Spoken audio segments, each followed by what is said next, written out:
لا حول ولا قوة إلا بالله العلي العظيم أعوذ بالله من الشيطان اللعين الرجيم بسم الله الرحمن الرحيم الحمد لله الذي علا في توحده ودنا في تفرده وجلى في شانه وعظم في أركانه وقهر جميع الخلق بقدوته وبرهانه والصلاة والسلام على أشرف الأنبياء والمرسلين حبیب الہ العالمین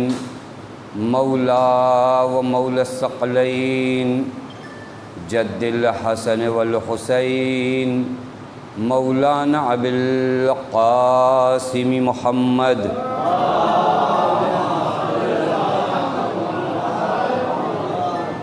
وعلى أهل بيته الطيبين الطاهرين المعصومين المظلومين المنتجبين لا سيما بقية الله في الأرضين واللعنة الدائمة الباقية العاجلة على أعدائهم ومنكري فضائلهم وغاصبي حقوقهم ومخربي شريعتهم أجمعين من الآن إلى يوم الدين أما بعد فقد قال الله الحكيم في محكم كتابه بسم الله الرحمن الرحيم يا أيها الذين آمنوا من يرتد منكم عن دينه فسوف يأتي الله بقوم يحبهم ويحبونه أذلة على المؤمنين أعزة على الكافرين يجاهدون في سبيل الله ولا يخافون لومة لائم ذلك فضل الله يؤتيه من يشاء واللہ واسع علیم صلوات پڑھے محمد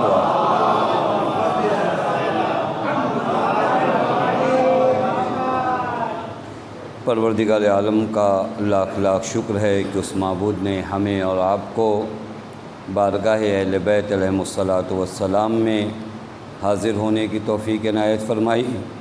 قبل اس کے کہ آج کی گفتگو کا آغاز کیا جائے، مرحوم سید حیدر ثقلین ابن محمد ثقلین، مرحومہ شاہدہ خاتون بنت محمد حسین، مرحوم سید علی سرور ابن نذیر حسین صاحبان کی روح کو ایک سورہ حمد 3 مرتبہ سورہ توحید کی تلاوت فرما کے اصال فرما۔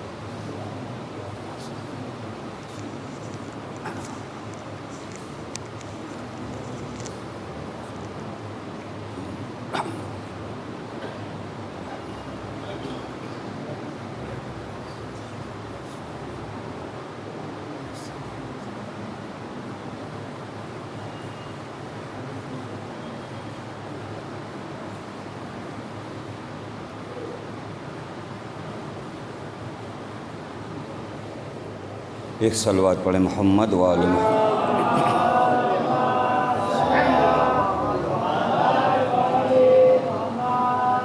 میرے دوستو اور عزیزو، جس بارگاہ میں اللہ تعالیٰ نے ہمیں اور آپ کو حاضر ہونے کا شرف عنایت کیا ہے، یہاں پر حاضر ہونے کے بعد انسان کی زندگی کا ایک ایک لمحہ نہایت قیمتی ہو جاتا ہے، کہ جہاں پر انسان صدیوں کا سفر لمحوں میں طے کرتا ہے۔ وہ آپ نے سنا ہے نا، کہتے ہیں کہ صدیوں کا سفر لمحوں میں طے ہوتا ہے، یعنی بہت دور کا سفر چند سیکنڈ میں اگر کوئی طے کر لے تو کہتے ہیں صدیوں کا سفر آپ نے لمحوں میں طے کیا۔ تو میں آپ کی خدمت میں عرض کروں، صدیوں کا سفر لمحوں میں فقط بارگاہ حسین میں طے ہوتا ہے۔ جہاں پر کوئی لشکر یزید کی جانب سے آیا ہو اور علیہ السلام لمحوں میں بن گیا ہو، تو جو فرمائے یہ سفر کی سرعت فقط ذکر حسین، فقط خیمہ حسین یہاں سے حاصل ہوتی ہے۔ یہاں پر ہمارا اور آپ کا جمع ہونا، ہمارا اور آپ کا آنا، یہ ہمارے مقدر، ہمارے نصیب کے لیے بہت اہم مرحلہ ہے۔ میں نے شاید آپ کی خدمت میں عرض کیا تھا کہ قیامت کے ناموں میں سے ایک نام یوم الحسرہ ہے، یعنی قیامت کا ایک نام جو روایات میں ہے وہ حسرتوں کا دن، یعنی قیامت میں ہر انسان حسرت کرے گا، حتیٰ وہ لوگ جو صالح ہیں، جو مومن ہیں، وہ بھی حسرت کریں گے۔ تو جو فرما رہے ہیں ان کی تو بات مت کیجئے، جو گنہگار ہیں، جو عاصی ہیں، جو خطا کار ہیں، جنہوں نے اپنی پوری زندگی گناہوں میں بسر کی ہے، بلکہ وہ لوگ بھی قیامت کے دن حسرت کریں گے جنہوں نے نیک عمل انجام دیا۔ وہ کیوں حسرت کریں گے؟ تو جو فرما رہے ہیں، دیکھیے گنہگار حسرت کرے گا کہ اے کاش میں نے خدا کی اطاعت کی ہوتی۔ نیک افراد حسرت کریں گے کہ اے کاش ہم نے اور اطاعت کی ہوتی۔ تو جو فرما حسرت کا معنی تو یہی ہوتا ہے نا، انسان کے دل میں ایک امنگ آئے کہ یہ کام میں نے اور کیا ہوتا۔ بعض مقامات پر ثابت ہے کہ ایک بہت بڑے عالم دین جب اس دنیا سے گئے ہیں اور جب ان سے پوچھا گیا کہ آپ نے تو سارے اعمال الحمدللہ بڑے اچھے بجا لائے، کوئی حسرت رہ گئی دنیا میں؟ کہاں ایک حسرت رہ گئی، میں روزانہ ایک مرتبہ زیارت عاشورہ پڑھتا تھا، یہ حسرت رہ گئی کہ دن میں 2 مرتبہ میں نے زیارت عاشورہ کیوں نہیں پڑھی ہے۔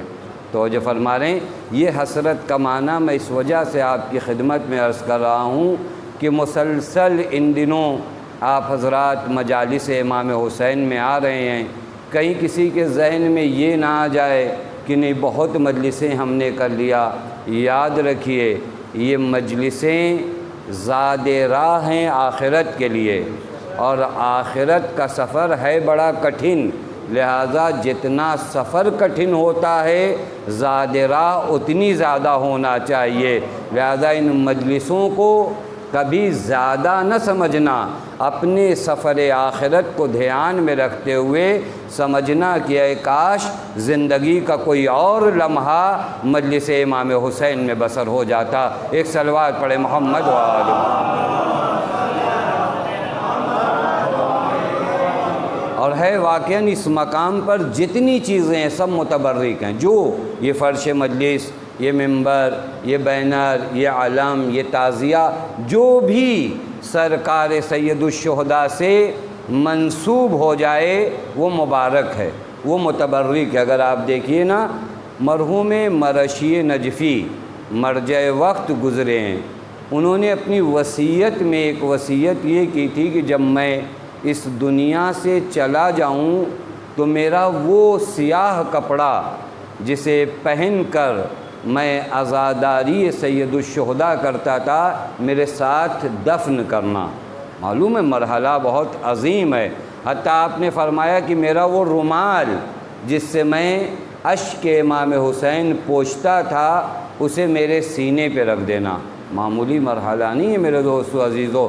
حتیٰ یہاں پر جو لوگ نوحہ خوانی کرتے ہیں، جو لوگ سلام پڑھتے ہیں، جو لوگ مرثیہ پڑھتے ہیں، جو شرکت کرتے ہیں، ہر ایک یہاں پر متبرک ہے۔ بعض مقامات پہ ملتا ہے، پتہ نہیں آپ نے نام سنا ہے یا نہیں سنا، اور اگر نہیں سنا ہے تو سننا چاہیے۔ ایک ذات ہے جنہیں ہم آیت اللہ علامہ طباطبائی رضوان اللہ تعالیٰ علیہ کہتے ہیں۔ علامہ طباطبائی نے بڑی خدمت کیا ہے مذہب تشیع کی۔ ایک تفسیر کی کتاب ہے ان کی جس کا نام المیزان ہے، 20 جلدوں میں تقریباً یہ تفسیر کی کتاب ہے، اور ایسی کتاب کہ واقعاً ابھی آخری 100 سالوں میں ایسی تفسیر کی کتاب کوئی دوسری نہیں آئی۔ حتیٰ اس تفسیر کی کتاب کو جب مصر کے جامعۃ الازہر میں روانہ کیا گیا تھا تو ان لوگوں نے جب اس تفسیر کی کتاب کو پڑھا تو کہا کہ کتاب میں کوئی کمی نہیں ہے، بس لکھنے والا اور رائٹر شیعہ ہے، یہ پرابلم ہے۔ توجہ فرما رہے ہیں، یعنی دشمن نے بھی اس کتاب کے اندر نقص نکالنا چاہا لیکن نکال نہیں پایا۔ بہت ہی عظیم المرتبہ ذات کا نام ہے علامہ طباطبائی۔ میں آپ کی خدمت میں یہ عرض کر رہا ہوں کہ یہاں کی ہر چیز متبرک ہے، لہذا جب یہاں آؤ تو سمجھو کہ ایک مقدس وادی میں آپ کو اللہ تعالیٰ نے دعوت دیا ہے۔ علامہ طباطبائی ظاہراً بہت سادہ کپڑا پہنتے تھے، بہت زیادہ اس طرح کا امامہ با کبا جس طرح ہوتا ہے، وہ ایک معمولی سا کپڑا پہنے ہوئے تھے۔ ایک آدمی ان سے ملاقات کرنے گیا اور کچھ ایسے جملے کہے جس سے علامہ کی شان میں گستاخی ہوئی، اور بعد میں جب اس کو کسی نے بتایا کہ تم نے کس سے بات کی ہے، معلوم ہے یہ علامہ طباطبائی ہیں، تو اس آدمی نے علامہ کے سامنے ہاتھوں کو جوڑ کر کہا کہ مجھے معاف کریے گا، میں نہیں جانتا تھا آپ علامہ طباطبائی ہیں، میں تو سمجھتا تھا آپ مرثیہ پڑھنے والوں میں سے ہیں۔ وہ ایران وغیرہ میں مصائب پڑھنے والے کچھ الگ سے لوگ ہوتے ہیں جن کو روضہ خان کہتے ہیں، ہمارے ہاں گویا مرثیہ پڑھنے والے۔ کہا میں نے آپ کو مرثیہ خان سمجھا تھا۔ وہاں پر علامہ نے جواب دیا، اے کاش میں مرثیہ خان ہوتا۔ تو جو فرما رہے ہیں میرے تمام درس، میری تمام کتابیں ایک طرف، حسین پر مرثیہ پڑھنے کا ثواب ایک طرف ہے۔ پتہ نہیں بات واضح ہو رہی، یعنی اتنی مقدس وادی میں اللہ تعالیٰ نے آپ کو بلایا۔ حتیٰ یہ خود ایک مستقل ٹاپک ہے کہ کبھی اگر حیات رہی تو میں تبرکات اعضاء کے سلسلے میں آپ کی خدمت میں گفتگو کروں کہ ایک ایک چیز یہاں کی متبرک ہے۔ حتیٰ یہ جو پرچم لگائے جاتے ہیں، علامہ طباطبائی فرماتے ہیں کل قیامت میں یہ پرچم بھی تمہاری شفاعت کریں گے۔ اب آپ بتائیے کہ تقدس کا عالم کیا ہے یہاں پر بارگاہ امام حسین میں۔ یہ سب باتیں میں نے کس لیے عرض کیا کہ وادی جتنی مقدس ہو معنویت کا سفر اتنا آسان ہو جاتا ہے۔ یہی تو مرحلہ ہوا نا، اب یہیں سے میں اپنی گفتگو پر آ رہا ہوں۔ جتنی مقدس وادی ہوگی اتنا معنویت کا سفر کیا ہو جاتا ہے، آسان ہو جاتا ہے۔ شب قدر میں یہ معنویت کا سفر، یہ عبودیت کا سفر اتنا آسان کیوں ہوتا ہے؟ چونکہ لیلۃ مبارکہ ہے، مبارک رات ہے، لہٰذا سفر معنویت بھی آسان ہو جاتا ہے۔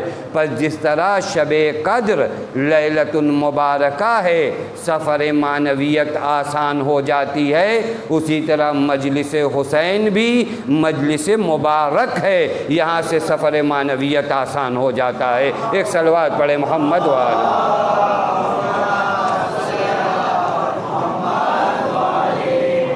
کبھی بھی اس بات کو فراموش نہ کریے کہ میں کہاں بیٹھا ہوں، اور ہر عزادار، وہی کل آپ کی خدمت میں نے عرض کیا کہ ہم یہاں تک جو آئے ہیں خود سے نہیں آئے ہیں، خدا کا فضل تھا جس نے ہمیں یہاں تک پہنچایا، چونکہ خدا اپنے بندوں کی نسبت غفور بھی ہے، رحیم بھی ہے۔ جب خدا دیکھتا ہے یہ میرا بندہ نشیب کی جانب جا رہا، نشیب سمجھے ڈھلان کی جانب، یعنی جب پستی کی جانب یہ بندہ جاتا ہے تو شاید سب کو برداشت ہو، خدا کو یہ برداشت نہیں ہے میرا بندہ پستی کی جانب جائے، لہٰذا پروردگار عالم نے کچھ ایام، کچھ دن، کچھ راتیں ایسی معین کی ہیں کہ بندے کو پستی سے عروج کی جانب لایا جائے۔ انہی میں سے ایک جگہ مجلس امام حسین ہے، یہ اس لیے رکھا گیا ہے تاکہ تمہیں پستی سے معراج بندگی تک لایا جا سکے۔ ایک صلوات پڑھے محمد و آل محمد۔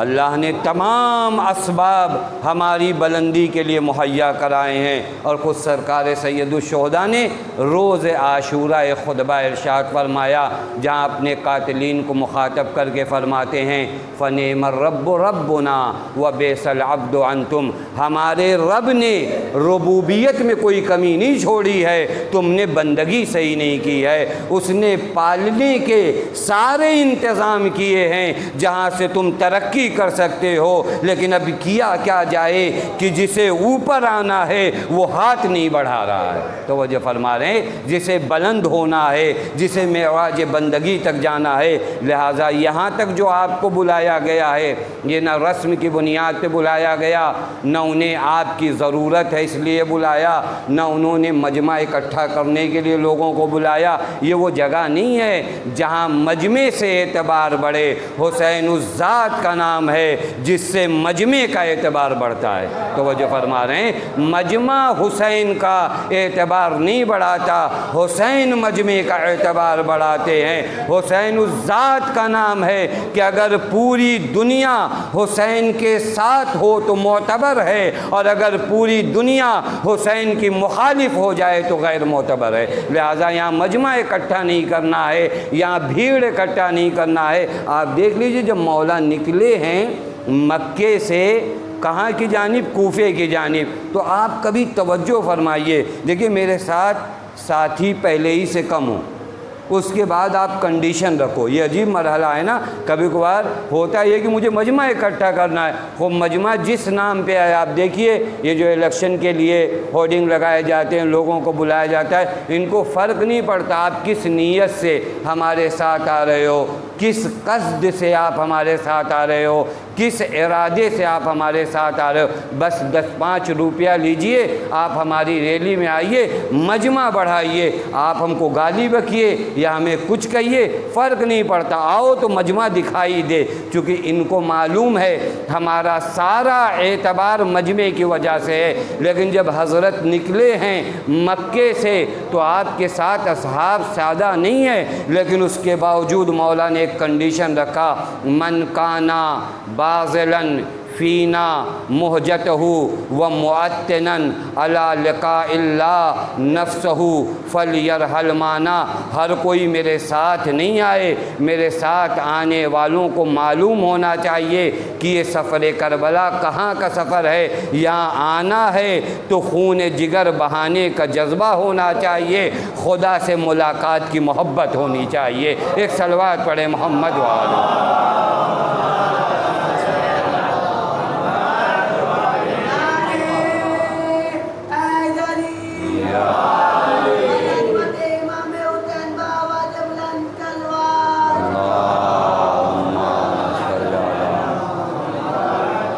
بس ہر کسی کو یہاں مہاجر بن کر آؤ۔ کل جملہ میں نے آپ کی خدمت میں عرض کیا تھا، حسین آپ سے ہجرت چاہتے ہیں، عزاداری حسین آپ سے ہجرت چاہتی، مہاجر بنو، ہجرت کرو۔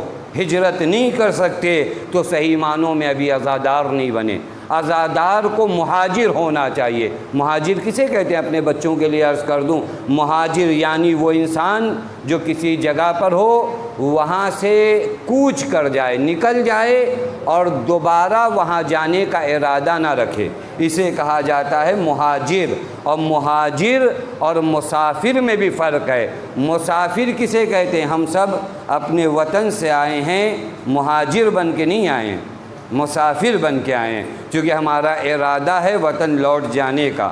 جو لوٹ جانے کا ارادہ رکھے وہ مسافر ہے، جو لوٹ جانے کا ارادہ نہ رکھے وہ مہاجر ہے۔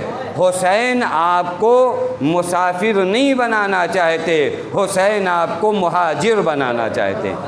ہجرت کا جذبہ آپ کے وجود میں ہے یا نہیں ہے؟ اور اسی ہجرت سے آپ منتظر بنو گے۔ ہجرت ایک مرتبہ مکانی ہجرت ہوتی ہے، میں پونا میں رہتا تھا، بامبے میں آ کے مقیم ہو جاؤں، یہ ہجرت مکانی ہے۔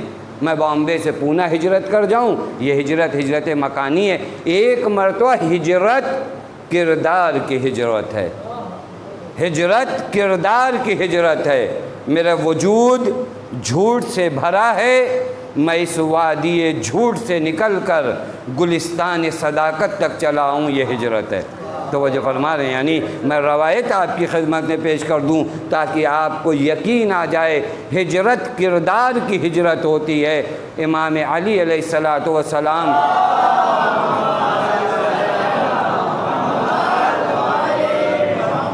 مولا فرماتے ہیں یقول الرجل ہاجرت، انسان کہتا ہے میں نے ہجرت کیا، ولم یہاجر، لیکن اس نے ہجرت نہیں کیا۔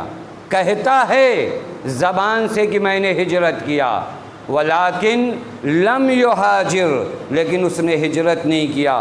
مولا کون مہاجر ہے؟ مولا فرماتے مہاجر کی ڈیفینیشن ہم بتاتے ہیں، انما المہاجر الذین یہجرون السیئات لم یاتوا بہا، مہاجر اسے کہتے ہیں جو گناہوں کی وادی سے نکل کر دوبارہ گناہ تک نہ جائے، وہ ہے مہاجر۔ توجہ فرما رہے ہیں، جو گناہوں کی وادی سے ہجرت کر جائے وہ مہاجر ہے۔ اور پیغمبر فرماتے ہیں افضل الحجرہ، سب سے بہتر ہجرت کیا ہے کہ انسان ان چیزوں سے دور ہو جائے جو خدا کو پسند نہیں ہے، اسے کہتے ہیں ہجرت۔ اور حسین ابن علی آپ کو ایسا مہاجر بنانا چاہتے ہیں۔ یہ 2 مہینہ 8 دن جو مجلسیں ہوتی ہیں آپ کو مہاجر بنانے کے لیے ہوتی ہیں۔ ہجرت کر جاؤ، کوچ کر جاؤ، اپنے کردار سیئہ سے نکل کر کردار حسنہ تک اگر تم آ گئے ہو تو صحیح معنوں میں مہاجر ہو، اور اگر مہاجر بن گئے تو صحیح معنوں میں منتظر بن جاؤ گے۔ یہ ہجرت کرنے کا ارادہ ہے یا نہیں ہے ہمارا؟ ہم ہجرت کرنے کو تیار۔ ہجرت کرنے کے لیے آپ جانتے ہیں چاہے مکانی ہجرت ہو چاہے کردار کی ہجرت ہو، معاملہ تھوڑا سخت ہو جاتا ہے۔ ہجرت آسان نہیں ہوتی۔ اگر آپ مجھ سے کہیں کہ میں اپنا وطن چھوڑ دوں تو سخت ہے یا سخت نہیں ہے؟ پورا گھر، پورا کاروبار، پورا بزنس، پوری تجارت، سب سے قطع تعلق کروں گا تو ہجرت کروں گا۔ توجہ فرما رہے ہیں، مکان کی ہجرت کوئی آسان ہجرت نہیں ہے۔ اسی لیے آپ دیکھ لیجئے پیغمبر کے ساتھ بہت لوگ نہیں آئے، ایمان لے آئے تھے وہ، لیکن پیغمبر کے ساتھ انہوں نے ہجرت نہیں کیا۔ قرآن نے کہا ان سے کہو یہ مومن نہیں ہے جب تک ہجرت نہیں کرتے۔ بھائی جو دین کے لیے اپنا گھر نہیں چھوڑ سکتا ہو وہ دین کے لیے جان کیا دے گا؟ بس ایمان کی نشانی ہجرت ہے، اسی طرح عزادار کی علامت ہجرت ہے۔ اگر تم بنام عزاداری اپنے برے اعمال کو چھوڑ نہیں سکتے تو تم حسین کے لیے اپنی جان کیسے قربان کر سکتے ہو؟ ایک صلوات پڑھے محمد وآلہ۔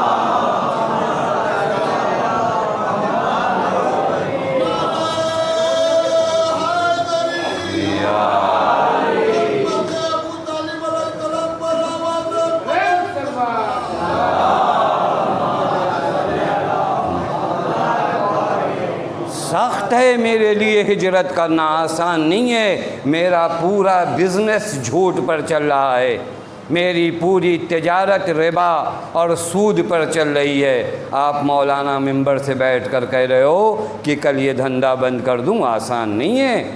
تو میں بھی کہہ رہا ہوں آپ سے آسان نہیں ہے، سخت ہے۔ میں اگر بازار میں جھوٹ نہیں بولوں گا تو 2 سامان کم بکے گا۔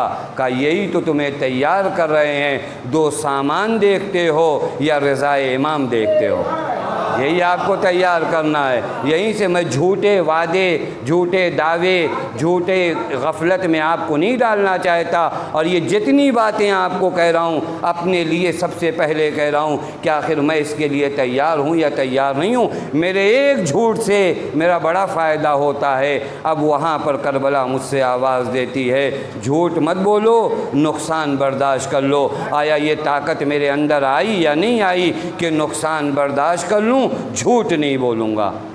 فلاں صاحب ناراض ہوتے ہیں تو ہوا کریں، میں معصیت پروردگار عالم نہیں کروں گا۔ یہ ہجرت کا جذبہ میرے وجود میں اگر نہیں آیا تو پھر مجھے انصاف سے بتائیے، اتنے سالوں سے ہم نے محرم کیا، ہم نے سیاہ لباس پہنے، ہم نے اپنے آپ کو عزادار بنایا، پس ظاہری عزاداری تو میرے وجود میں آئی ہے، لیکن جو روح عزاداری ہے وہ کہاں ہے؟ یہ سب اہم چیز ہے۔ میں نے ابتدا میں عرض کیا نا، یہ کالا کپڑا، یہ پرچم، یہ سب اہم ہے، یہ سب اہم ہے، لیکن یہ ظاہری شکل ہے، اس کا ایک مرحلہ ہے روح عزاداری۔ وہ روح عزاداری میرے وجود میں جب تک نہیں آتی تو یاد رکھنا میں اپنے امام کا منتظر نہیں بن پاؤں گا۔ مثال دے دوں اگر آپ کے لیے واضح نہیں ہوا ہو، شکل اور ہوتی ہے، حقیقت اور ہوتی ہے۔ شکل وہ اثرات نہیں رکھتی جو حقیقت کے اثرات ہوتے ہیں۔ مثال دے دوں تو شاید بات واضح ہو جائے۔ اگر کسی نے بہت عظیم دریا کا فوٹو اور تصویر، سیلفی کا زمانہ ہے نا، آج تو علم بعد میں ہم چومتے ہیں، سیلفی پہلے لیتے ہیں، یہ بھی ایک گراوٹ عزا ہے۔ آج مولا کے حضور مجھے نہیں سمجھ میں آتا، کبھی کبھار واقعاً اگر مولا عباس کے علم کے پاس میں پہنچا ہوں، میری آنکھوں سے آنسو نہیں گرتا، لیکن پہلے مجھے یاد رہتا ہے کہ مجھے ایک فوٹو بھیجنا ہے، بہت بڑی بات ہے۔ واقعاً میں کربلا امام کی زیارت کو گیا ہوں، ایک طرف گنبد امام مجھے نظر آ رہی ہے، دوسری طرف یہ موبائل نظر آ رہا ہے۔ یہیں سے پتہ چلتا ہے توجہ الی الامام کتنا ہے اور توجہ الی الواٹس ایپ کتنا ہے۔ توجہ الگ سے پتہ لگانے کی ضرورت نہیں ہے۔ ابھی اگر کربلا میں مجھے یاد آ جائے کہ ابھی سیلفی باقی ہے تو واقعاً پھر آپ کی یاد کو سلام ہے کہ جو حسین کے رہتے ہوئے ابھی اسٹیٹس کی فکر کر رہا ہو۔ یہی تو ہو رہا ہے ہمارے سماج میں۔ یہ وہی ہے، روح عزا سے میں دور ہوں، روح عزاداری میرے وجود میں نہیں آئی ہے، شکل عزاداری آئی ہے۔ روح عزاداری اگر آ جائے انسان کی زندگی بدل جائے۔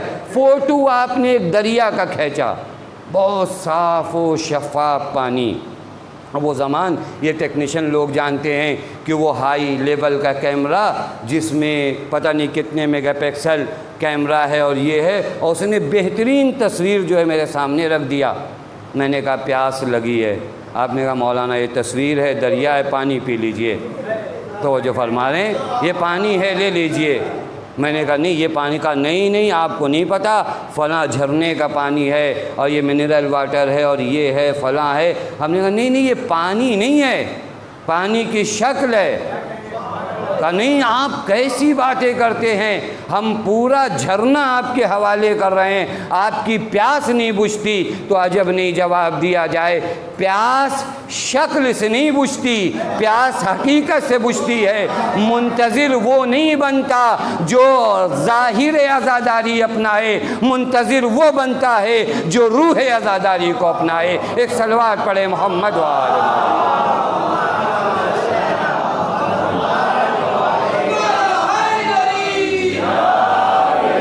منتظر بننا ہے تو روح عزاداری کو اپناؤ۔ روح عزاداری آپ کو ہجرت سکھاتی ہے۔ مہاجر بنو، ہجرت کرو۔ حسین کے لیے تمہارے وجود میں کن کن چیزوں کو چھوڑنے کا جذبہ جاگا ہے؟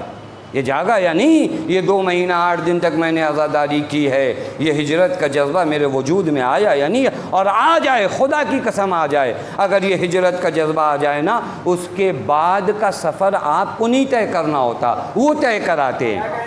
تو وہ جو فرما رہے ہیں اس کے آگے کا سفر آپ کو نہیں طے کرنا ہوتا ہے، وہ طے کراتے ہیں۔ حر کو نکل کر لشکر یزیدی سے خیمہ حسین تک آنا ہے، یہ حر کی ذمہ داری ہے۔ توجہ فرما رہے ہیں، اپنے خیمے سے حر کو جنت تک لے جانا یہ حسین کی ذمہ داری ہے۔ توجہ، تم پہلا قدم اٹھاؤ، تمہارا کام پہلا قدم ہے، اس خیمے سے نکلو، خیمہ حسین تک آؤ، یہ آپ کا وظیفہ ہے۔ ان کرداروں کو چھوڑو جسے حسین نہیں پسند کرتے، وہاں سے نکلو، یہاں تک آپ کا وظیفہ ہے۔ اس کے بعد آپ کو انبیاء سے ملاقات کروانا حسین کی ذمہ داری ہے۔ یہ آپ کرو، تو یہ آپ کرتے نہیں ہو آپ۔ میں نے بار بار اس بات کو عرض کیا ہے کہ اگر بعض واقعات پڑھے جائیں تو ایسا نہیں ہوتا کہ خطیب کے پاس کچھ پڑھنے کو کچھ نہیں ہے یا ایک تاریخ آپ کو سنا دیا، نہیں، یہ عبرت کے لیے پڑھا جاتا ہے۔ حتیٰ قرآن کریم میں اگر آپ دیکھ لو، قرآن کریم قصے اور کہانیوں کی کتاب ہے نہیں ہے، لیکن قرآن میں معلوم ہے کتنی کہانیاں موجود ہیں؟ 280 کہانیاں قرآن میں موجود ہیں۔ کتنی کہانیاں موجود ہیں؟ 280 کہانیاں۔ 63 سوروں میں قرآن کی 280 کہانیاں ہیں۔ لیکن اگر آپ قرآن سے پوچھو کہ اے قرآن یہ کہانیاں کیوں تم نے نقل کیا، تو قرآن کہتا تم نے سمجھا نہیں ہے۔ لیکن اگر کوئی معمولی رائٹر کی کتاب ہو نا تو آپ کہہ سکتے ہو کہ چلو اب اس کو آگے سمجھ میں نہیں آیا کیا لکھے، تو اس نے 2-4 صفحہ جو ہے کہانی لکھ دیا۔ قرآن میں تو ایک واو جو ہے وہ بھی حکمت کے تحت ہے۔ تو وہ جو فرما رہے ہیں خالق کلام کا کلام ہے، لہٰذا وہاں کوئی چیز کمی نہیں ہے۔ لیکن 280 کہانیاں قرآن کریم میں موجود ہے۔ آپ قرآن سے پوچھو یہ کہانیاں کیوں موجود ہیں، تو قرآن ایک آیت میں پڑھوں، حالانکہ 6-7 ریزن ہیں لیکن وقت نہیں ہے کہ میں بہک جاؤں۔ ایک آیت آپ کو پڑھتا ہوں جس آیت میں قرآن نے 4 ریزن بتائے ہیں۔ کتنے ریزن بتائے؟ واقعات کو نقل کرنے کے 4 ریزن بتائے۔ وَكُلًّا نَقُصُّ عَلَيْكَ مِنْ أَنْبَاءِ الرُّسُلِ مَا نُثَبِّتُ بِهِ فُؤَادَكَ وَجَاءَكَ فِي هَٰذِهِ الْحَقِّ وَمَوْعِظَةٌ وَذِكْرَىٰ لِلْمُؤْمِنِينَ۔ قرآن کہتا ہے میرے حبیب ہم یہ جو گزشتہ انبیاء کی کہانیاں بتاتے ہیں ان کے 4 ریزن ہیں۔ ما نثبت بہ فؤادک، تاکہ آپ کی روح طاقتور ہو جائے۔ ما نثبت بہ فؤادک، آپ کا دل مضبوط ہو جائے، آپ کی روح مضبوط ہو جائے۔ یعنی کیا؟ یعنی یہ کہ اگر تم مجمع کم دیکھو تو گھبراؤ نہیں، تمہیں یاد رہے کہ خدا نے اگر حق پر وہ مجمع تھا تو 72 ہی صحیح لیکن انہیں فاتح بنایا ہے۔ لہٰذا یہ قلت تمہیں گھبرائے نا کہ ارے ہماری تعداد اتنی کم ہے، ہم اتنے کم لوگ ہیں، ہم کیا کر لیں گے۔ کتنے لوگ تھے جب پیغمبر نے اعلان الوہیت فرمایا اور فرمایا کلمۃ لا الہ الا اللہ تفلح، کتنے لوگ تھے پیغمبر کے ساتھ؟ جو آئے تھے غلاموں کا مجمع زیادہ تھا، عمرہ تو آئے بھی نہیں تھے، پیسے والے تو یہی کہہ کے نہیں آ رہے تھے کہ یا رسول اللہ آ تو جائیں لیکن کیا کریں، آپ کے ارد گرد جو ہے غریب لوگ زیادہ ہیں۔ یہ ہمارے ہاں بھی کبھی کبھار جو ہے یہ معراج عصر جاہلیت جاتا نہیں ہے۔ تھوڑا سے پیسے والا یہ سوچتا ہے کہ اگر وہ مجلس میں بھی جائے تو ایک الگ اس کے لیے ٹریٹمنٹ ہونا چاہیے کہ اس کے لیے ہم ایک الگ دسترخوان بچھائیں، اور کہیے نہیں آپ یہاں بیٹھیے، تو اس کو لگتا ہے کہ میری شان و منزلت زیادہ ہے۔ اگر تمہاری شان ایک الگ سے ٹیبل اور کرسی سے بڑھتی ہے تو ایسی شان کو لے جاؤ کسی قبرستان میں دفنا دو۔ تو جو فرما رہے ہیں چونکہ جو شان ٹیبل اور کرسیوں پہ ٹکی ہو پھر وہ انسان نہیں ہوتا، چونکہ انسان کی عزت کا نام تقوی الہی ہے۔ انا اکرمکم عند اللہ اتقاکم، سب سے مکرم اور عزیز وہ ہے جو سب سے زیادہ متقی ہو۔ اگر ٹیبلوں پہ تمہاری عزت داؤ پہ لگی ہے تو ایسی عزت دسترخوان میں لپیٹ کر پھینک دی جاتی ہے۔ توجہ فرمانا یہ مرحلہ تھا۔ لہذا بہت سے لوگ پیغمبر کے ساتھ اس وجہ سے نہیں آئے کہ ہمیں غربا کے ساتھ بیٹھنا پڑے گا، ہمیں مساکین کے ساتھ، اور کہا بھی پیغمبر سے، اور پیغمبر نے فرمایا کہ یہ کیسا رواج تم نے بنا رکھا ہے، انسان کے اکرام اس کے مال سے نہیں ہے، اس کی دولت سے نہیں ہے، اس کے خاندان سے نہیں ہے، تقوی میں جو جتنا زیادہ ہوگا خدا کے نزدیک وہ اتنا مکرم ہوگا۔ بہرکیف یہ جو آپ کو بتایا جا رہا ہے قصے اور کہانی، ما نثبت بہ فؤادک، تاکہ آپ کا دل مضبوط ہو، وَجَاءَكَ فِي هَٰذِهِ الْحَقِّ، تاکہ آپ کو معلوم پڑے حق کیا ہے باطل کیا ہے۔ اور تیسری چیز وَمَوْعِظَةٌ وَذِكْرَىٰ لِلْمُؤْمِنِينَ، ان واقعات کو صفحات پر کرنے کے لیے نہیں لکھا گیا ہے، ان واقعات کو لکھا گیا ہے تاکہ مومنین کے لیے موعظہ ہو اور یاد دہانی ہو۔ پس یہ 4 ریزن اگر آپ دیکھو، تقویت روح، حق کا روشن ہونا، موعظہ اور ذکر یعنی یاد۔ اب یہ جو واقعہ میں آپ کی خدمت میں بیان کرنے جا رہا ہوں، اسے ہسٹری سمجھ کر آپ بالکل نہ دیکھیے گا، بلکہ یہ اسی زاویے میں ہے کہ حسین مہاجر بنانے کے لیے آئے ہیں، ہجرت کرنے کے لیے تم آمادہ ہو جاؤ، اس کے بعد کا سفر حسین طے کرواتے ہیں۔ یہ اپنے آپ کو 2 مہینہ 8 دن تیار کرو کہ مولا ہم یہاں تک آئے ہیں، یہ کاروان حسینی ہے، مجلسیں نہیں ہیں، یہ کاروان حسینی میں جب آ گئے تو اب اس کے بعد یہ کہنا کہ نہیں ابھی میں نہیں رہوں گا، ابھی میں نہیں جاؤں گا، تو پھر آئے کیوں یہاں آئے ہو تو ہجرت کرنا پڑے گا، یہاں آئے ہو تو چلنا پڑے گا نا۔ یہاں تک آپ آئے ہو اس کا مطلب آپ تیار ہو کر آئے ہو کہ مولا جہاں آپ لے چلو وہاں ہم چلیں گے۔ اس ہجرت کو اگر کوئی سوچ لے تو حسین ابن علی اسے مہاجر بناتے ہیں۔ جب مہاجر بنتا ہے تو منتظر بنتا ہے، ایسے ہر کوئی منتظر نہیں بنتا۔ اگر وقت رہے گا تو آج ہی میں وہ فضائل انتظار آپ کی خدمت میں عرض کروں گا، اور پھر آپ کو معلوم پڑے گا کہ ان ایام اعظام میں میری کوشش اور میری ذمہ داری کیا ہونی چاہیے۔ لیکن ابھی یہ مرحلہ ہے کہ ہجرت کے لیے اپنے آپ کو آپ نے تیار کیا یا نہیں کیا۔ مہاجر بننے کے لیے آپ تیار ہو یا تیار نہیں ہو۔ کاروان حسینی میں آ جاؤ، اس کے بعد کا سفر حسین کراتے ہیں۔ اور جو آیا ہے واقعاً یاد رکھنا، گناہوں میں غرق لوگ اس وادی میں آئے ہیں، لیکن حسین نے انہیں علیہ السلام بنایا۔ آپ کے سامنے تاریخ موجود ہے۔ ایک شخص ہے، ایران میں ایک شہر ہے ہمدان، پتہ نہیں آپ لوگوں میں سے جو لوگ زیارت پہ گئے ہوں، ہمدان زیادہ تر لوگ نہیں جاتے اور نہیں بھی جانا چاہیے، اتنا زیادہ زیارت وہاں پہ نہیں ہے۔ وہاں کچھ دیکھنے کی چیزیں ہیں جو آپ جو ہے مثلاً پکنک کے عنوان سے کہہ سکتے ہو۔ تو ہمدان کے شہر کا رہنے والا یہ انسان ہے جس کا نام تاریخ میں علی گندابی ہے۔ گنداب وہ گاؤں کا نام ہے ہمدان کے، اور چونکہ اس گاؤں کا رہنے والا ہے اس لیے اس کو کیا کہا جاتا ہے؟ علی گندابی۔ اپنے بمبئی کی زبان میں اگر آپ کہیے نا کہ اپنے ایریے کا سب سے بڑا گنڈا، یعنی سارا محلہ جو ہے علی گندابی سے پریشان ہے۔ ہمیشہ ہاتھ میں چاقو، کس کو کیا کہنا ہے وہ ہوتا ہے، کبھی کبھار زور بازو انسان کو شیطان بنا دیتا ہے۔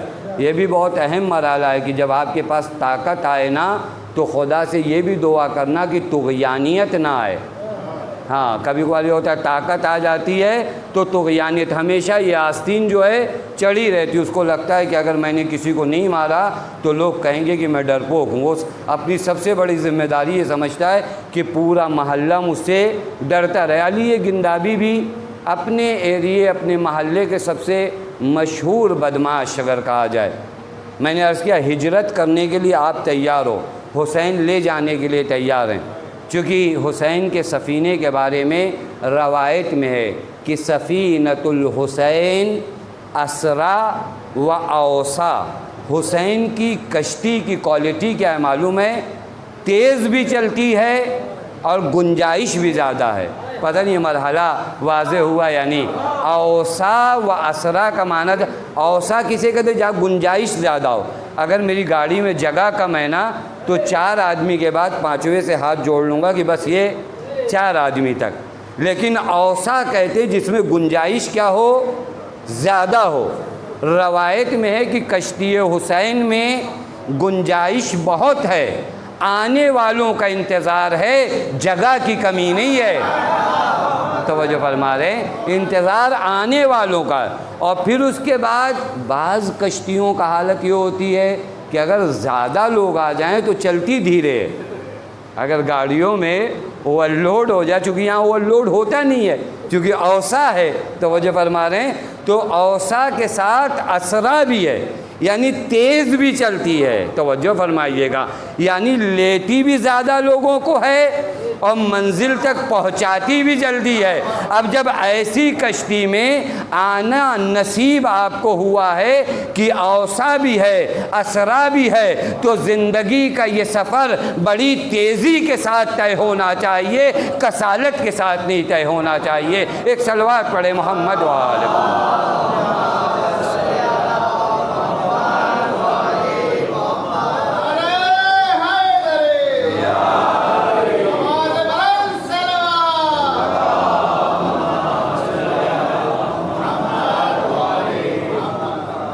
علی گندابی نہایت شراب خوار، سارا مجمع اپنے ایریے کا ان سے ڈرنے والا۔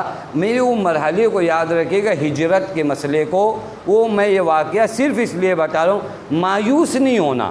کبھی کبھار شیطان یاس لاتا ہے، مایوسی لاتا ہے، اور ہمارے ہاں بھی تھوڑا سے سماج کا بھی ایک پرابلم ہے۔ ایک بچہ 10 سال سے نماز نہیں پڑھ رہا تھا، اب وہ بیچارہ اگر نماز پڑھنے آیا تو ہم لوگ کیسی کیسی باتیں کرتے ہیں۔ وہ بعض مثالیں تو مجھے سمجھ میں نہیں آئی کہ یہ کہاں سے آئی ہیں، مثلا 70 چوہے کھا کے بلی چلی حج کو، یہ کہاں ہے؟ یہ شیطانی کام مت کریے۔ آپ گارنٹی لیتے ہو، میں ممبر پہ بیٹھ کر جنت بانٹوں گا، میں بتاؤں گا کہ یہ جنت میں جائیں گے، جہنم میں جائیں گے۔ خدا کا بندہ ہے، خدا تک آ رہا ہے، تم روکنے والے نہیں ہو، یاد رکھنا، تم روکنے والے نہیں۔ یہ ہمارے ہاں بڑا آرام سے چلا ہے نا، وہ کسی کو بھی کوئی بھی لقب دینا، وہ تو آج کل ایک فیشن چلا ہے، فلاں مقصر تو فلاں غالی تو فلاں یہ تو فلاں یہ۔ آپ ٹھیکیدار ہو دین کے، آپ بانٹو گے القابات۔ آپ کو خدا نے رکھا ہے کہ آپ کو دیکھنا کہ آپ کس کو جنت میں لے جانا چاہ رہے ہو، جان آپ کو اللہ نے یہ حکم دیا ہے۔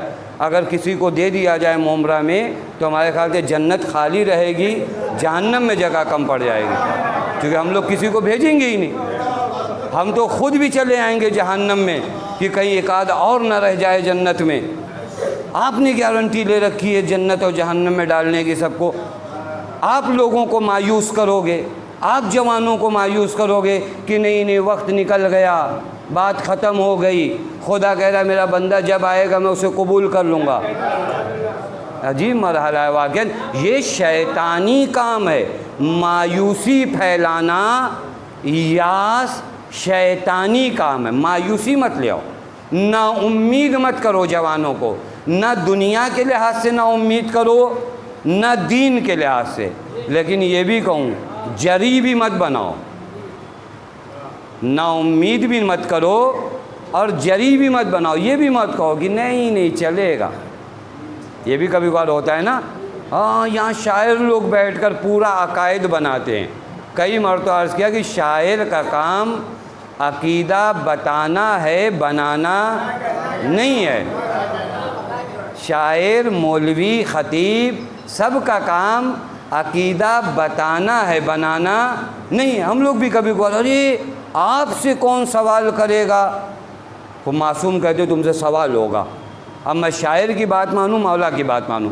مولا کہتے قبر میں جاؤ گے تو سوال ہوگا، شاعر ہمارا کہتا ہے کہ نہیں تم سے کون سوال کرے گا، وہاں پہ بھی تم آستین پلٹ لینا۔ یہ بھی غلط کام ہے، یہ بھی غلط کام ہے۔ دیکھیں، تربیت اگر کسی سماج کی ہوتی ہے تو امید اور خوف کے درمیان ہوتی ہے۔ بہت توجہ فرمائے گا۔ اگر قرآن کہتا ہے ان اللہ غفور الرحیم تو قرآن ہی کہتا ہے ان اللہ شدید العقاب۔ ہم نے یہ تربیت سیکھی ہی نہیں قرآن سے، رحیم بھی ہے، شدید العقاب بھی ہے، پس دونوں باتیں ممبروں سے بتائی جائیں۔ کبھی کبھار بعض لوگ بیٹھتے ہیں، وہ ایسی تصویر دین کی پیش کرتے ہیں کہ ہمارے جیسا آدمی بھی بیٹھ کر سوچتا ہے اب کیا ہوگا جب اتنا سخت ہے۔ بعض لوگ جب بیٹھتے ہیں تو ایسی تصویر دین کی پیش کرتے ہیں کہ شراب خانے میں بیٹھا ہوا انسان بھی کہتا ہے ٹھیک ہے۔ تو یہ دو تصویریں غلط ہیں۔ یہ علی گندابی اپنے شہر، اپنے محلے کے سب سے بدمعاش آدمی، شرابی، ان سے ہر کوئی ڈرتا ہے۔ لیکن عرض کیا کہ ہجرت کے لیے آپ تیار ہونا تو خدا نے انتظام کر رکھا ہے، اور سب سے بڑے انتظام کا نام حسین ہے۔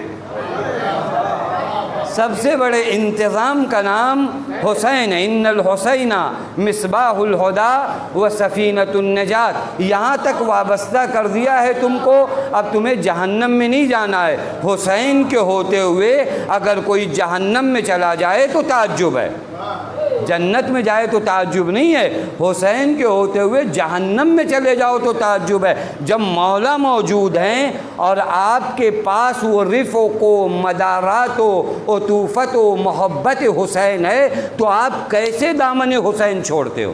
علی گندابی کے ہمدان، وہی گنداب میں یہ اپنے محلے میں ہوتا ہے، بعض لوگ ہوتے ہیں ان کا کوئی کام نہیں ہوتا، یہ چوراہے پہ اکٹھا، حتیٰ اس کو حضرت امیر نے بھی منع فرمایا۔ آپ روایات دیکھیے نا، بعض مقامات پہ ملتا ہے کہ مولا کے دور خلافت میں یہ بعض چیزیں ہمارے ہاں واقعاً، اب جتنے مسلم معاشرے ہیں آپ دیکھ لیں، یہاں پر یہ چیزیں ہر چوراہے پہ 10-12 لوگ جو ہے موجود ہیں۔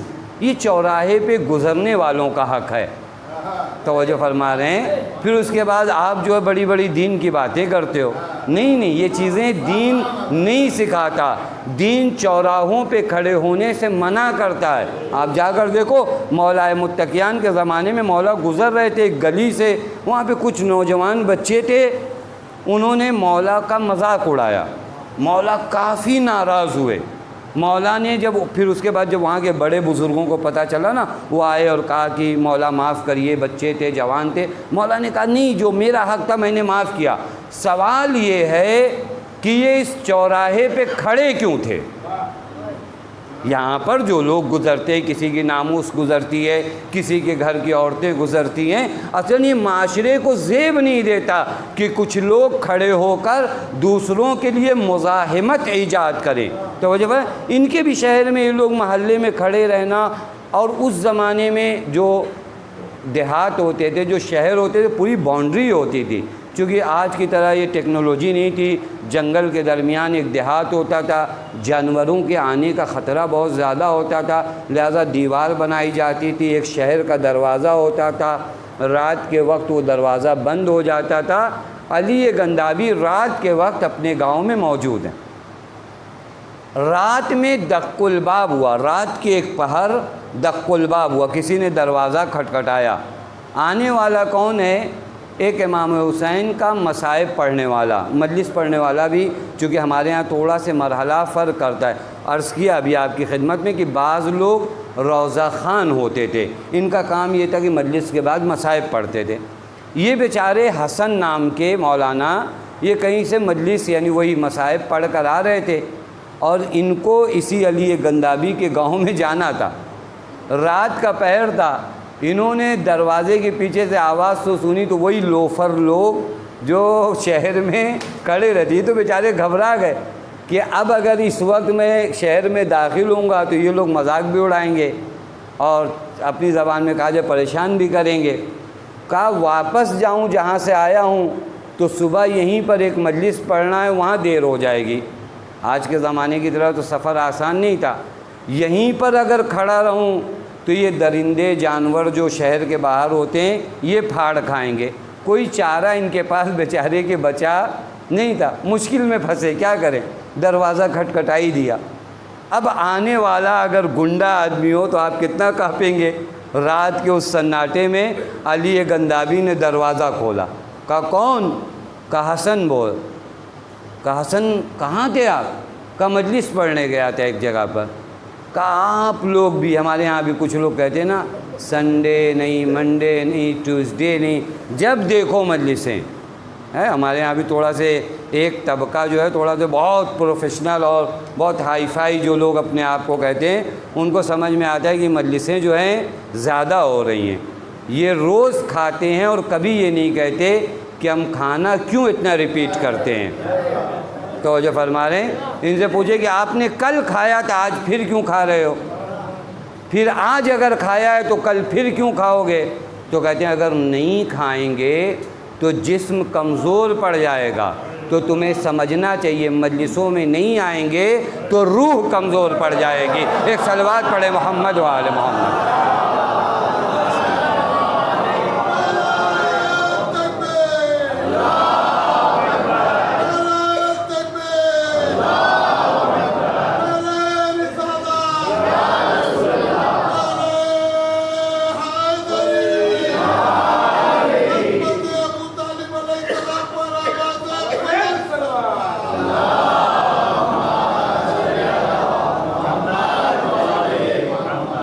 یہ مجلسیں روح کی غذائیں، روح کی غذائیں، جتنا ان مجلسوں میں آؤ گے تمہاری روح کو غذا ملے گی۔ اور اذا كانت النفوس کبارا طبعت فی مرادها الاجسام، متنبی ایک شاعر ہے عربی ادب کا، وہ کہتا ہے جتنا روح قوی ہوگی تو جسم روح کے پیچھے چلے گا۔ اگر جسم قوی ہوگا تو روح جسم کے تقاضوں کو پورا کرے گی، روح قوی ہو جائے تو جسم پابند روح ہو جائے گا۔ مجلسیں روح کو قوی کرتی ہیں۔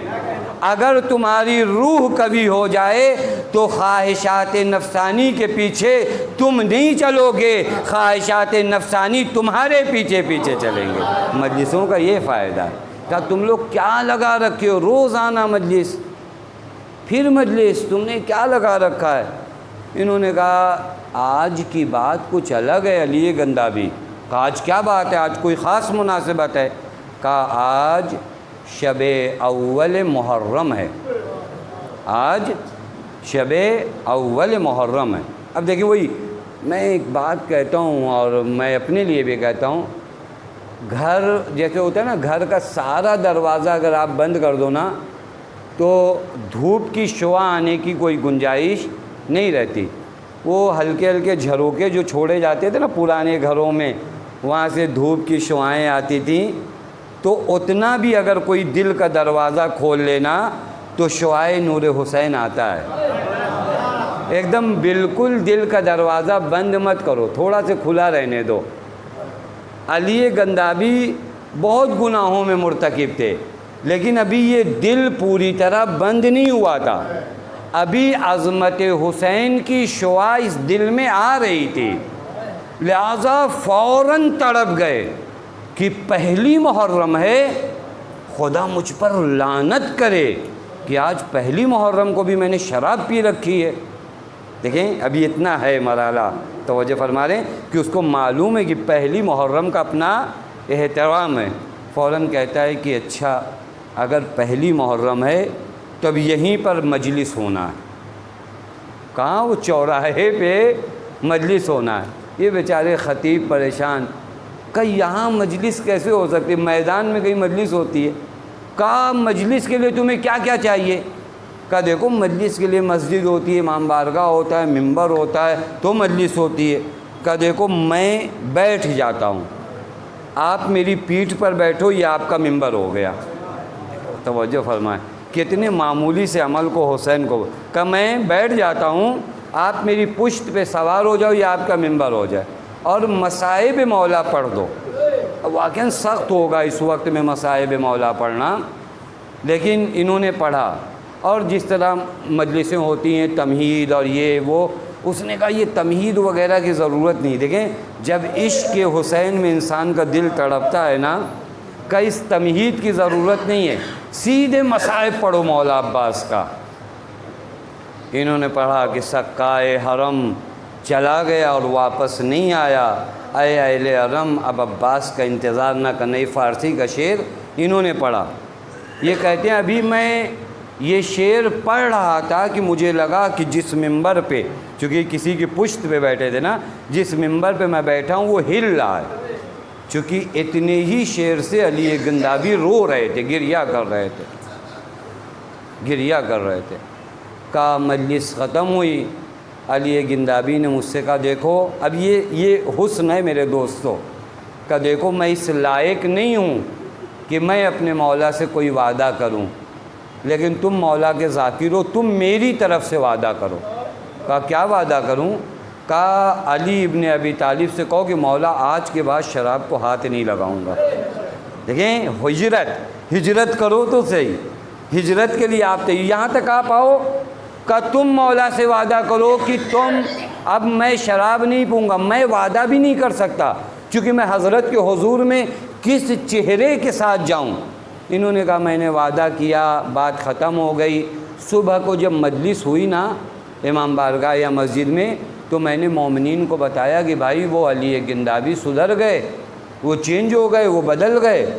لوگوں نے کہا دنیا بدل سکتی ہے، علی گندابی بدل جائیں گے؟ کہاں بدل گئے وہ؟ رات کا پورا ماجرا بتایا۔ اب یہاں سے مومنین کا بھی کردار ہوتا ہے۔ دیکھو اگر کوئی واپس آئے نا تو تانا مارنا چھوڑو، یہ آپ کا حق نہیں بنتا کہ آپ تانا مارو کہ 70 چوہے کھا کے اور فلاں اور یہ وہ، یہ تانا مارنے والا کام آپ جو ہے بالکل پورے مومنین علی گندابی کے گھر یہ مولانا کے ساتھ پہنچے۔ بیوی سے پوچھا علی گندابی کہاں ہیں؟ کہا وہ رات ہی آئے تھے، بیگ پیک کیا، سامان رکھا اور کہا میں جا رہا ہوں کربلا، اب اگر سدھرا تو آؤں گا، نہیں تو وہیں مر جاؤں گا۔ دیکھیں یہ ہجرت ہے، جو مرحلہ جہاں سے میں نے آغاز کیا تھا اس کو کہتے ہیں ہجرت۔ مہاجر ہو گیا، حسین کی طرف چلا گیا، اور وہاں تک جانے کے بعد اب اس کے بعد کا کام حسین کرتے۔ حسین کے لیے آپ ہجرت کرو، کہا چلے گئے۔ اب انجام بتاؤں ان کا کیا ہوا؟ کچھ دنوں تک کربلا میں رہے، اپنے مولا کے حضور میں رہے، پھر جب اپنے وجود کو پاک کر لیا تو نجف اشرف آئے۔ علی گندابی کتنا بدلے آپ کو بتاؤں تو واقعاً آپ حیرت کرو گے۔ مرزائے شیرازی بزرگ جو مرجع وقت تھے نجف میں، وہ نماز پڑھاتے تھے مولا کے حرم میں۔ مرزائے شیرازی کی جماعت میں صف اول میں جو شخص کھڑا ہوتا تھا اس کو علی گندابی کہا جاتا تھا۔ چوراہے سے حسین نے کہاں پہنچایا اس کو؟ جو فرمائیے گا، مرزائے شیرازی کا ملازم بن گئے۔ حتیٰ تاریخ میں ملتا ہے کہ اگر کبھی علی گندابی کو آنے میں دیر ہو جاتی تھی تو مرجع وقت علی گندابی کے بارے میں پوچھتا تو وہ کہاں ہیں؟ دیکھو حسین کتنا بدلتے ہیں، کہاں ہیں؟ پھر ملتا ہے تاریخ میں کہ ایک دن مرزائے شیرازی نماز پڑھا رہے تھے، علی گندابی ان کے پیچھے نماز پڑھ رہے تھے، ابھی نماز شروع نہیں ہوئی تھی، کسی نے آ کر بتایا کہ آغا فلاں عالم دین کا انتقال ہو گیا ہے، کوئی قبر کی جگہ آپ معین کر دیجئے، وہاں پر ہم قبر آمادہ کریں، تب تک آپ کی نماز ختم ہوگی، نماز کے بعد آپ نماز جنازہ پڑھائیے گا اور ہم لوگ تدفین کر دیں گے۔ آغا مرزا شیرازی نے فرمایا کہ وہ جگہ جہاں سے امام علی کے زائرین کے قدم آگے بڑھتے ہیں، یعنی زیر قدم زائر علی قبر تیار کرو ان عالم دین کے لیے۔ اب انہوں نے مغرب کی نماز شروع کی، قبر تیار ہو گئی، عشاء کی نماز اور مغرب کی نماز کے بیچ میں جنازہ آنا تھا۔ لوگوں نے آ کر بتایا کہ نہیں وہ مرے نہیں تھے، ایسا کچھ لگا کہ مرے تھے۔ تو اچھا کا قبر بند کر دیں؟ مرزا شیرازی نے فرمایا نہیں، قبر بند مت کرو، کوئی حکمت ہے جو یہ قبر بنی ہے۔ عشاء کی نماز کے لیے کھڑے ہوئے، عشاء کی نماز ختم ہو گئی، نماز کا آخری سجدہ ہوا، سب کھڑے ہو گئے، ایک شخص اب بھی سجدے میں ہے۔ کہا کون ہے؟ کہا علی گندابی ہیں جو سجدے سے سر نہیں اٹھاتے۔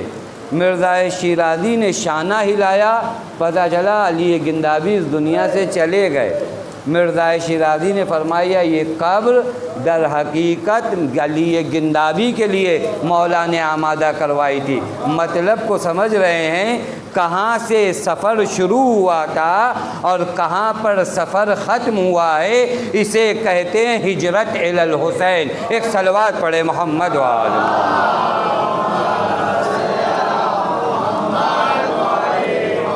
ایسی ہجرت کرو، مہاجر بننا ہے ہمیں اور آپ کو، مہاجر بننا ہے۔ مہاجر بنو گے تو منتظر بنو گے، ہجرت کر جاؤ۔ حسین ابن علی نے دین پہنچانے کے لیے، حسین کا دل آپ کی نسبت آپ سے زیادہ درد مند ہے۔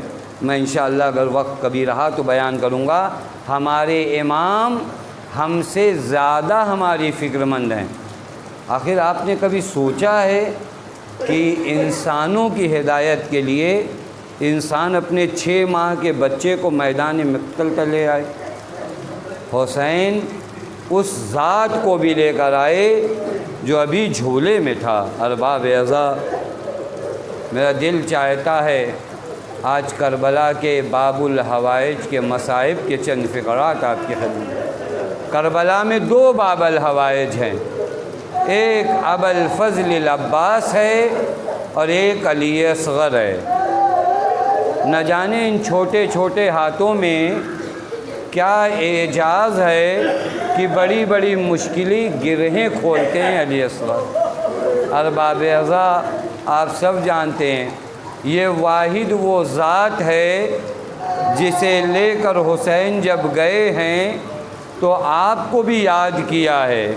قَالَيْتُكُمْ فِي يَوْمِ عَاشُورَا جَمِيعًا، اے میرے چاہنے والو اگر تم کربلا میں ہوتے تو اے کاش اس منظر کو تم دیکھتے کہ میں اپنے 6 ماہ کے بچے کے لیے کیسے پانی مانگ رہا تھا۔ اللہ اللہ، اکبر کا جنازہ اٹھایا تمہیں یاد نہیں کیا، قاسم کی لاش کے ٹکڑے اٹھائے تمہیں یاد نہیں کیا، اور محمد کا جنازہ اٹھایا تمہیں یاد نہیں کیا، عباس کے بازو اٹھائے تمہیں یاد نہیں کیا، لیکن جب اصغر کے لیے پانی مانگا تو اپنے شیعوں کو یاد کیا۔ اے میرے شیعوں، اے کاش کربلا میں ہوتے۔ اجرکم اللہ، اے میرے اللہ ان آوازوں پہ اپنی رحمت نازل کر۔ جانتے ہو ارباب عزا، مولا میدان قتال میں گئے، پانی کا مطالبہ کیا، پانی نہیں ملا۔ ہاں ایک سخت مرحلہ تھا، تیرے سے شعبہ چلا، مقتل کا جملہ ہے فانقلب الصبی علی یدی الیمام، ارے بچہ باپ کے ہاتھوں پہ پلٹ گیا۔ پتہ نہیں اس مطلب کو آپ نے کیسے سمجھا؟ ارے تیرے سے شعبہ کا وزن زیادہ تھا، اصغر کا وزن کم تھا، بچہ باپ کے ہاتھوں پہ پلٹ گیا۔ ننھی سی لاش لے کر حسین خیمے کی جانب آئے، رباب کو آواز دیا، رباب نے ایک جملہ کہا، یا بنیا امثلو کا ینہر، اے میرے لال، ارے کیا تجھ جیسے بچے بھی نہر کیے جاتے ہیں؟